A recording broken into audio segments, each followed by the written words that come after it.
आज के video lecture में हम डिटेल में स्टडी करेंगे एंटी एलर्जिक ड्रग्स के बारे में।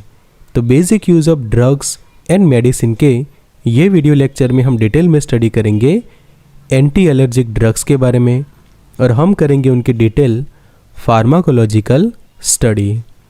तो टाइटल स्लाइड के अंदर यहाँ पे जो आप देख सकते हैं कि सेट्रिजिन हाइड्रोक्लोराइड के जो टैबलेट्स है तो वो भी एंटी एलर्जिक ड्रग्स के अंदर आते हैं। लिवोसेट्रिजिन आप देख सकते हैं, फैक्सोफिनाडिन है एंड फिनारेमाइन मैलेट कि जिसका पॉपुलर डोजेस फॉर्म आप देख सकते हैं, मार्केटेड फॉर्मुलेशन एविल कि जिसकी स्ट्रेंथ है 25 mg।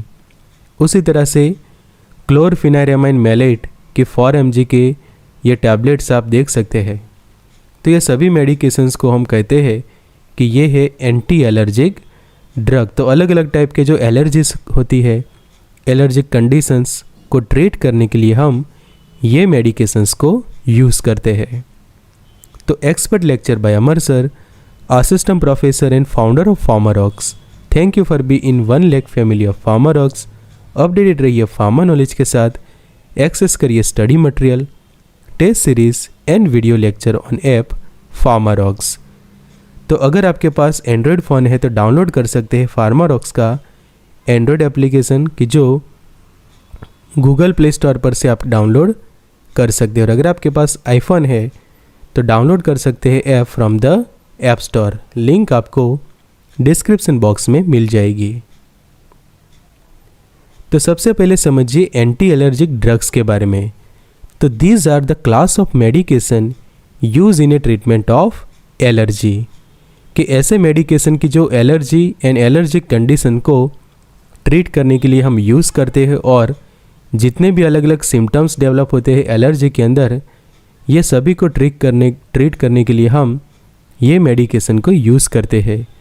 तो all type of allergic reaction we can treat using this medication कि जितने भी टाइप के जो अलग अलग एलर्जिक कंडीशन होती है ये सभी को ट्रीट करने के लिए हम ये मेडिकेशंस को यूज़ करते हैं। और ये मेडिसिन में भी जो एंटीहिस्टामाइन्स है तो antihistamines are a popular in this category of anti allergic drugs. तो एंटी एलर्जिक्स के अंदर जो एंटीहिस्टामाइन्स है वो सबसे ज़्यादा प्रिस्क्राइब किए जाते हैं as a anti allergic drugs. तो यहाँ पे सबसे पहले समझना ज़रूरी है कि हिस्टामाइन जो है उसका हमारे बॉडी के अंदर रोल क्या है कि जब हिस्टामाइन जब एज अ केमिकल हमारे बॉडी के अंदर प्रोड्यूस होता है तो वो क्या करता है। तो हिस्टामाइन सबसे पहले समझो तो हिस्टामाइन एक ऑर्गेनिक नाइट्रोजिनस कंपाउंड है और इन्वॉल्व होता है हमारे अलग अलग इम्यून रिस्पॉन्सेस के अंदर।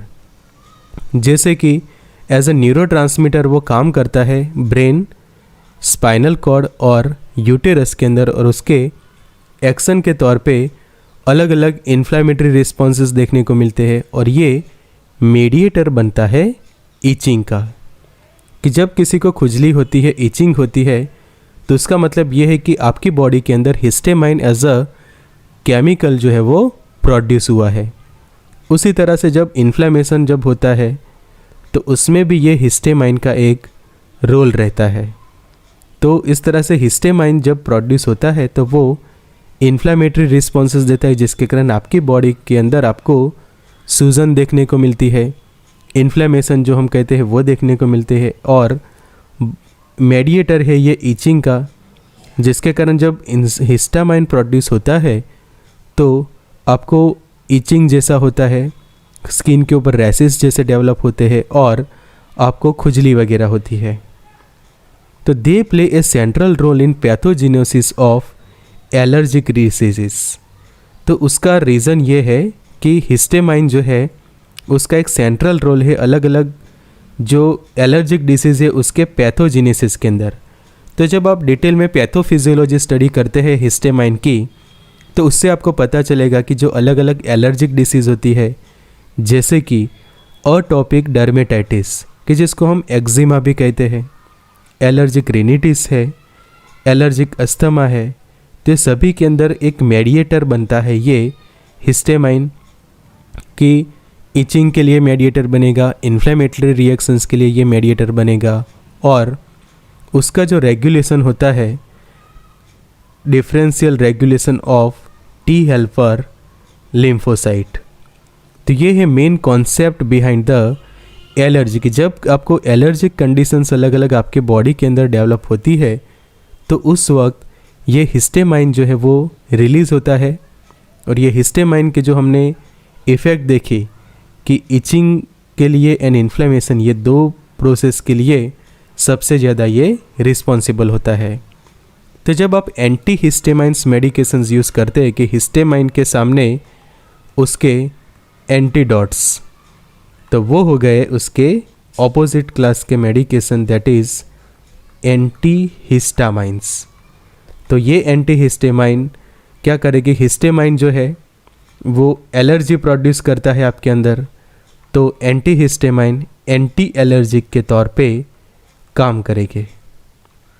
तो यही मेन कॉन्सेप्ट है हमारे आज के लेक्चर का कि जब आपको अलग अलग एलर्जेंस के कारण जब एलर्जी होती है तो उस वक्त बॉडी के अंदर ये जो केमिकल है हिस्टेमाइन, उसका लेवल सबसे ज़्यादा होता है, जिसके कारण आपको एलर्जिक सिम्टम्स डेवलप होते हैं। तो उसी को ट्रीट करने के लिए हम उसका एंटीडोट जैसे कि एंटी हिस्टेमाइंस यूज़ करेंगे कि जो एंटी एलर्जिक के तौर पे काम करेगा। तो एंटी एलर्जिक ड्रग्स के जो यूजेस है इस पर से आपको पता चल गया होगा कि जब आपको रैशेस जैसा डेवलप होता है, लैक्रीमेशन होता है मतलब कि आँखों में से पानी आना, रनी नोज़ मतलब कि नाक में से पानी आना, स्नीजिंग जैसा होना, रेड आइज़ हो जाना मतलब कि आंखें लाल हो जाती है और बॉडी ऊपर इचिंग होती है। तो आप सभी ने किसी न किसी बार इस टाइप के सिम्टम्स आपके बॉडी के अंदर डेवलप हुए देखे होंगे कि जब आपको किसी भी टाइप की एलर्जी हुई है। तो समझो कि आपको सिंपली किसी डस्ट की भी एलर्जी है तो उसके कारण तुरंत समझो कि आपको कॉमन कोल्ड जैसा फील होता है। तो उसमें सबसे पहला तो सिम्टम यही डेवलप होगा कि आपको स्नीजिंग जैसा फील होगा। स्नीजिंग के बाद तुरंत जो है वो रनी नोज़ जैसा होता है कि नाक में से पानी आना, लैक्रीमेशन होना, और फिर आगे जाके रेड आइज़ हो जाती है। तो ये सब एलर्जी के सिम्टम्स बनते हैं। तो एंटी एलर्जिक ड्रग ये सभी सिम्टम्स को रिड्यूस करती है and help to relieve the watery eyes, itchy eyes, nose, throat, runny nose and the sneezing. और इसके कारण हम अलग अलग कंडीशंस देखें कि जो कॉमन कोल्ड के कंडीशन, तो उसमें भी ऐसे ही सिम्टम्स डेवलप होते हैं जब किसी को फ्लू लाइक सिम्टम्स होते हैं, as well as for the allergic और अदर ब्रीथिंग इलनेस जैसे कि साइनसाइटिस आपको हुआ है, ब्रोंकाइटिस हुआ है। तो ये सभी के अंदर एंटी एलर्जिक ड्रग काफ़ी इफ़ेक्टिव साबित होती है। तो कई बार उनको एज अ सिंगल या फिर कॉम्बिनेशन के अंदर भी प्रिस्क्राइब किया जाता है। तो एलर्जेंस क्या है वो आपको पता होना चाहिए कि ऐसे सब्सटेंस की जो आपको एलर्जी करके देते हैं, कि जब कोई पर्सन इस टाइप के एलर्जेंस के कांटेक्ट में आता है तो तुरंत उसको जो है वो एलर्जी और उसके सिम्टम्स उसकी बॉडी के अंदर डेवलप होता है। जैसे कि फॉर एग्जांपल हम देखें कि कोई स्टूडेंट है जिसका नाम है समझो कि राहुल है। तो राहुल क्या करता है कि जब किसी भी डस्ट के कांटेक्ट में वो आता है तो तुरंत उसके अंदर अलग अलग सिम्टम्स डेवलप हो जाते हैं, जैसे कि रनी नोज़ होता है उसको। फिर दूसरा जो सिम्टम है कि वाटरी आइज़ जैसे सिम्टम्स डेवलप होते हैं कि आँखों में से पानी आना शुरू हो जाता है, रेडनेस डेवलप होती है आँखों के अंदर और कंटिन्यूसली उसको स्नीजिंग होते हैं after close contact to the dust. तो उसका मतलब ये हुआ कि राहुल को जो है वो डस्ट की एलर्जी है। तो जैसे ही वो ये डस्ट पार्टिकल्स या फिर डस्ट माइट्स के कांटेक्ट में आता है तो ये सभी सिम्टम्स उसके अंदर डेवलप होना स्टार्ट होता है। तो उसका मतलब हम ये कहेंगे कि condition in which the immune system react abnormally to foreign substance call allergen. तो अब क्या हुआ, ये राहुल है उसके लिए ये जो डस्ट पार्टिकल है वो फॉरेन सब्सटेंस या फिर एलर्जन का काम करेंगे। उसी तरह से कोई दूसरा है स्टूडेंट, कि उसका नाम है, समझो कि प्रकाश है। तो प्रकाश भी सेम इसी डस्ट के कांटेक्ट में आता है, बट उसको किसी भी टाइप के एलर्जिक सिम्टम्स डेवलप नहीं होते। तो उसका मतलब हम ये कर सकते हैं कि राहुल के लिए जो डस्ट है वो एलर्जन का काम करती है, मतलब कि उसके लिए ये वो हार्मफुल है। बट सेम डस्ट जो है वो प्रकाश के लिए हार्मफुल नहीं है, उसको किसी भी तरह के एलर्जिक रिएक्शंस नहीं करती। तो एलर्जेंस का ऐसा ही होता है कि किसी एक पर्सन के लिए वो हार्मफुल होते हैं, जबकि सेम एलर्जन किसी दूसरे पर्सन के लिए हार्मफुल नहीं होता। तो नेक्स्ट सेंटेंस हमारा यही है कि an exaggerated reactions by immune system to some harmless substance which normally does not affect the most people, कि ज़्यादातर सभी लोगों को ये एलर्जेंस अफेक्ट नहीं करते, बट जिन लोगों को उसकी एलर्जी होती है उन्हीं को ये सब्सटेंस जो है वो अफेक्ट करते। जैसे कि हमने जो एग्जांपल लिए राहुल एंड प्रकाश का, कि राहुल जो है उसको एलर्जी डेवलप हो जाती है तुरंत कि जब वो डस्ट के कांटेक्ट में आता है, और दूसरा जो है प्रकाश, उसको किसी भी तरह की एलर्जी नहीं होती कि जब वो डस्ट के कांटेक्ट में आता है। तो ये पर्सन टू पर्सन एलर्जेंस जो है वो वेरी होते हैं। तो जब किसी पर्सन को एलर्जी होती है अलग अलग सब्सटेंस से, तो उसके कारण एक्जेमा जैसा फील होता है, कि अटोपिक डर्मेटाइटिस जो हम कहते हैं कि आपके स्किन के ऊपर रैसेस वगैरह डेवलप होना, वहाँ पे खुजली होना, तो ये एक कॉमन सिम्टम है। सेकंड, इची माउथ, माउथ के अंदर भी आपको खुजली जैसा होना, इचीनेस जैसा होना। स्वेलिंग फेस, कि आपके चेहरे के पोर्शन को आप देखें तो पहले के कंपेयर में काफ़ी आपको स्वॉलन फेस देखने को मिलेगा, वहाँ पे इन्फ्लेमेशन, सूजन हुई देखने को मिलेगी। Same like that swelling of the tongue, जीभ का इन्फ्लेमेशन होना। Swelling of the lips, nausea vomiting जैसा भी होता है। एब्डोमिनल पेन होता है। Troubling in breathing, dizziness and diarrhoea. तो ये सभी अलग अलग सिम्टम्स जो है वो डेवलप होते हैं कि जब किसी को एलर्जी होती है। तो कौन से ऐसे ऐसे एलर्जेंस है कि जिससे आपको एलर्जी हो सकती है?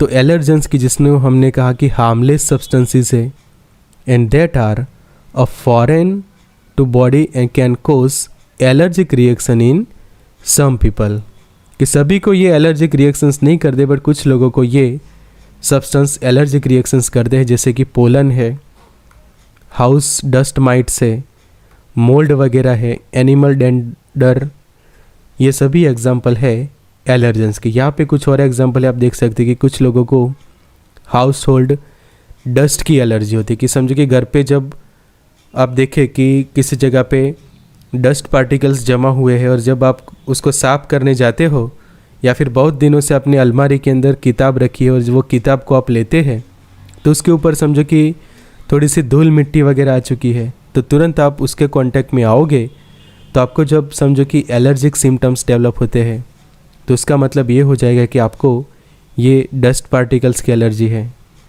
जो पेट होते हैं, कि लाइक समझो कि आपके पास कैट है, डॉग है, उसके हेयर के कांटेक्ट में आते हैं तो भी कोई एलर्जिक रिएक्शंस होती है, तो उसका मतलब भी ये हुआ कि आपको वो सब्सटेंस की एलर्जी है।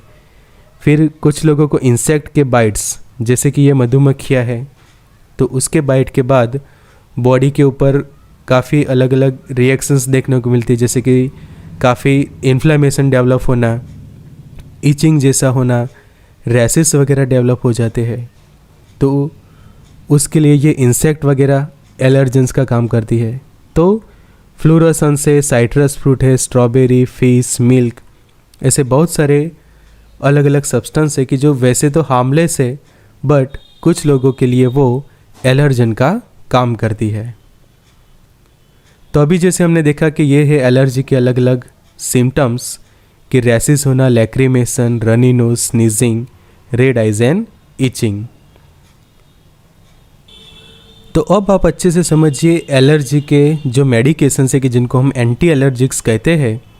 तो ये ऐसे मेडिकेशन हैं कि जो ट्रीट करते हैं और साथ ही साथ जो प्रिवेंट करते हैं ऐसे सिम्टम्स को, कि जैसे कि एलर्जी के कारण आपको कंजेशन हुआ है, रनी नोज जैसे सिम्टम्स डेवलप हो रहे हैं, तो उसके अंदर एंटीहिस्टामाइन से, नज़ल डीकंजेस्टेंट से, और उसमें भी पॉपुलर ये ल्यूकोट्राइन मॉडिफायर्स। उसके बाद आप देखें तो कॉर्टिकोस्टेरॉइड भी प्रिस्क्राइब किए जाते हैं as a anti allergic drugs. तो पॉपुलर एंटी एलर्जिक ड्रग्स के अंदर आप देखो तो जो एंटीहिस्टामाइन से, तो दे आर फिनारेमाइन मैलेट है, सेट्रेजिन है, डेस्लोराटाडिन है, फैक्सोफिनाडिन है, लीवोसेट्रेजिन है एंड लॉराटेडिन। तो ये जो आप देख सकते हैं ये 6 मेडिकेशन के सबसे पॉपुलर एंटी एलर्जिक मेडिकेशन उनको कहा जाता है कि सबसे पॉपुलर जो है एंटी एलर्जिक के अंदर, तो ये मेडिसिन्स जो है वो प्रिस्क्राइब की जाती है। उसके बाद हम देखें एविल का, हम देखें तो एविल के सिरप भी अवेलेबल है एज वेल एज उसकी टैबलेट भी अवेलेबल होती है।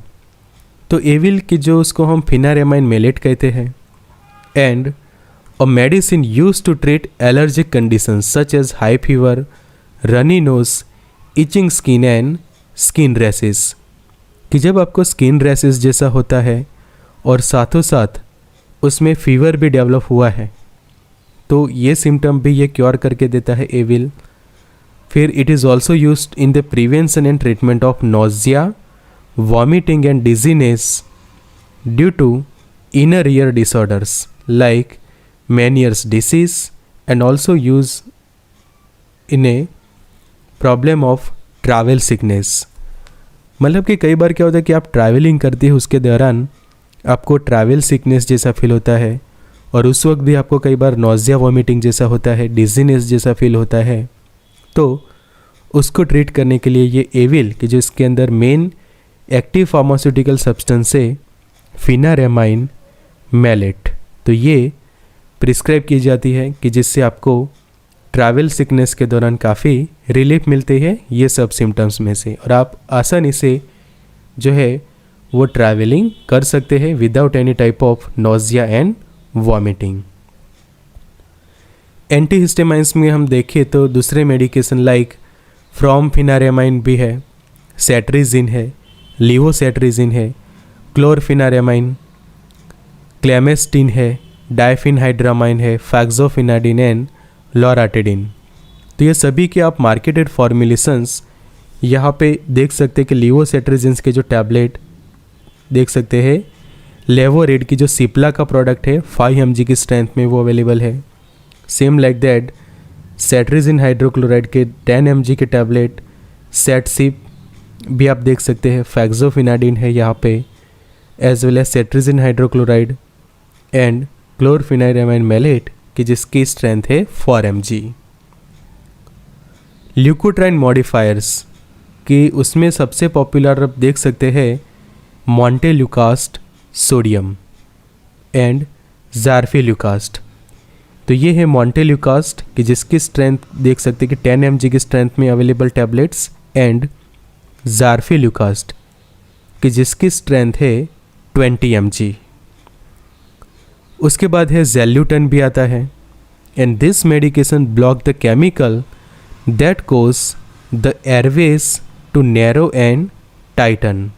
कि जब आपका एयरवे काफ़ी टाइट हो जाता है, नैरो हो जाता है, या फिर जो हमारा रेस्पिरेटरी सिस्टम का जो ट्रैक है वो समझो कि ब्लॉक होता है और अच्छे से एयर जो है वो अंदर नहीं जा रही, तो उस वक्त एलर्जी के अंदर भी ये एक सिम्टम डेवलप होता है कि रनी नोज जैसा सिम्टम होते हैं, और उसके कारण आगे जाके आपका जो एयरवे है वो नैरो होता है और टाइट होता है। तो जब एलर्जिक कंडीशन ऐसी है कि जिसके अंदर रनी नोज के सिम्टम है, एयरवे नैरो हो जाता है, टाइट हो जाता है, तो उस वक्त मॉन्टेल्यूकास्ट सोडियम, ज़ारफिल्यूकास्ट एंड ज़ेल्यूटन काफ़ी इफ़ेक्टिव साबित होते हैं एज अ ल्यूकोट्राइन मॉडिफायर्स। फिर कॉर्टिकोस्टेरॉइड्स भी काफ़ी हेल्पफुल है एलर्जिक कंडीशन के अंदर, और वो भी एज अ एंटी एलर्जिक्स काम करते हैं, जैसे कि कॉर्टिसोन है, प्रेडनिसोन है, प्रेडनिसोलोन, मिथाइल प्रेडनिसोलोन है, डेक्सामिथासोन, और उसके पॉपुलर आप देख सकते हैं डोजेस फॉर्म के tablet as well as dexamethasone का इंजेक्शन भी अवेलेबल होता है। फिर उसी के अंदर उसके सिमिलर मेडिकेशन बीटामिथासोन कि जिसकी बेटनोवेट, ये स्किन क्रीम आप देख सकते हैं कि एलर्जी के कारण स्किन ऊपर अलग अलग स्किन डिसीज़ हो चुकी है, तो उसको क्योर करने के लिए ये बीटामिथासोन के ये स्किन क्रीम काफ़ी पॉपुलर है कि जो इफ़ेक्टिव भी साबित होती है to treat such allergic conditions. और हाइड्रोकॉर्टिसोन, तो ये सभी मेडिकेशंस हम कह सकते हैं कि जो एंटी एलर्जिक क्लास के मेडिकेशन है कि जो अलग अलग टाइप के एलर्जिक कंडीशंस, उसके होने वाले जो सिम्टम्स वगैरह को ट्रीट करने के लिए यूज़ किए जाते हैं। अब समझना ज़रूरी है कि ये एंटी एलर्जिक मेडिसिन्स के साइड इफ़ेक्ट्स वगैरह क्या है। तो साइड इफ़ेक्ट्स के अंदर सबसे पहले जो हम पॉपुलर साइड इफ़ेक्ट उनके देखें तो ड्रॉसीनेस एंड डिजीनेस, मतलब कि ये मेडिकेशन लेने के बाद पर्सन के अंदर ड्रॉसीनेस डेवलप होता है, डिजीनेस जैसा होता है कि जिसके कारण पर्सन को जो है वो नींद आती है। कि ये आप देखिए कि इस तरह से डिजीनेस एंड ड्रॉसीनेस जो है वो डेवलप होता है। तो यहाँ पे एक आपको खास ध्यान रखना है कि जब आप ये एंटी एलर्जिक मेडिकेशंस लेते हैं तो उसके बाद ड्राइव ना करें, डू नॉट ड्राइव। कि ड्राइव करना आपके लिए रिस्की रहेगा, बिकॉज समझो कि आप ड्राइव करते हैं और एंटी एलर्जिक मेडिकेशंस लेने के बाद आप ड्राइव करते हैं और ड्रॉसीनेस एंड डिजीनेस जैसा आप फील करो तो उसके कारण कोई एक्सीडेंटल हज़ार्ड्स जो है वो हो सकते हैं।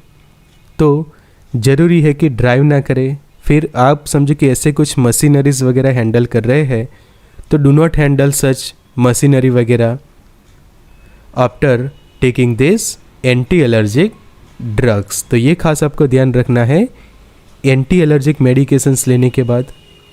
उसके बाद आप देखो तो दूसरे जो उसके सिम्टम्स डेवलप होते हैं साइड इफ़ेक्ट के तौर पे, दैट आर ड्राई माउथ। तो एंटी एलर्जिक्स के कारण ड्राई माउथ जैसा हो सकता है, ड्राई नोज जैसा भी आगे जाके डेवलप होता है, एंड थ्रॉट। उसी तरह से हेडेक भी डेवलप होता है, अपसेट स्टमक, कॉन्स्टिपेशन होता है कुछ केसेस के अंदर, और इन सम केसेस ट्रबल स्लीपिंग में occurs as a side effect of this medication.